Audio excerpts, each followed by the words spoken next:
The San Antonio Spurs may have one of the most exciting looking futures to look at in the entire NBA. Now, I know as of right now, they are, you could say, the best team, okay? They have their struggles on their team. Record-wise, they're definitely not the greatest team right now. But in the future, in the big picture type deal, they probably have one of the brightest futures in the entire NBA. And I just think it is very, very fun to kind of like look into these things and kind of speculate what you think may happen, what moves they could make, and things like that. So if that does sound interesting to you, please watch the video all the way through, hit the like button, subscribe button, the apps support me, and without further ado, without rambling too much, let's get right into this video.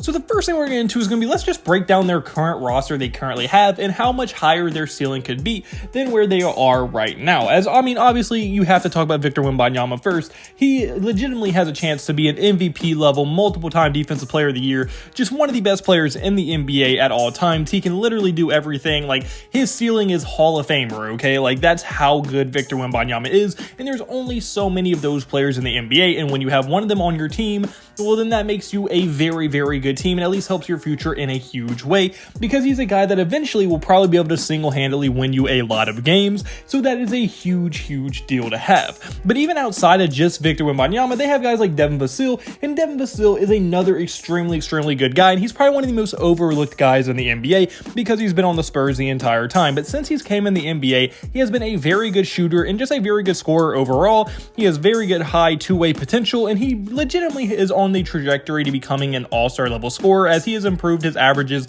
every single year since joining the NBA, this year being no different. And if he can continue to do that, then obviously eventually he will be able to put up all-star level numbers. Now, he may never actually make the team, because he's kind of like one of those guys that's never going to be a superstar, and he's going to be kind of caught in the middle, but he will at least be an all-star level talent.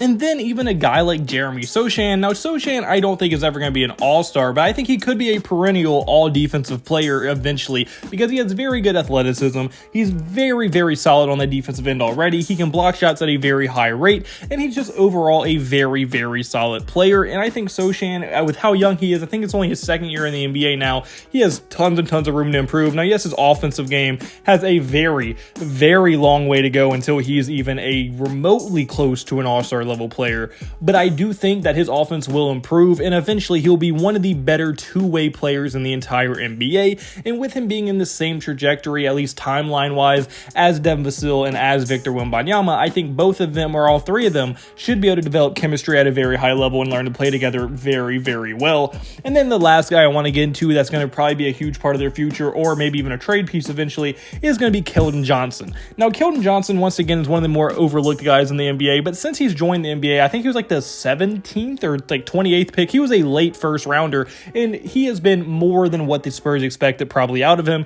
He has been a very, very good scorer. He can give you 20 points per game anytime you need him to. He's just overall an extremely good offensive player. Now, yes, his defense is suspect, and he's kind of a tweener, but he's still a very solid player, and maybe one day could even be their sixth man off their bench, and he would probably be one of the best six men in the entire NBA, if that is a role that he can accept going into the future. And then even outside of their roster, their path forward is extremely, extremely promising, as going into this next draft, they're going to have their own pick, which is going to be a very high one, and then they also have the Toronto Raptors, which is going to be 1 through 6 protected, so they probably have a very likely chance of having 2 first-round picks going into this next draft, which is going to be very, very valuable, because anytime you can add 2 first-round level players, that is a big, big deal for a team, especially a rebuilding one like the San Antonio Spurs.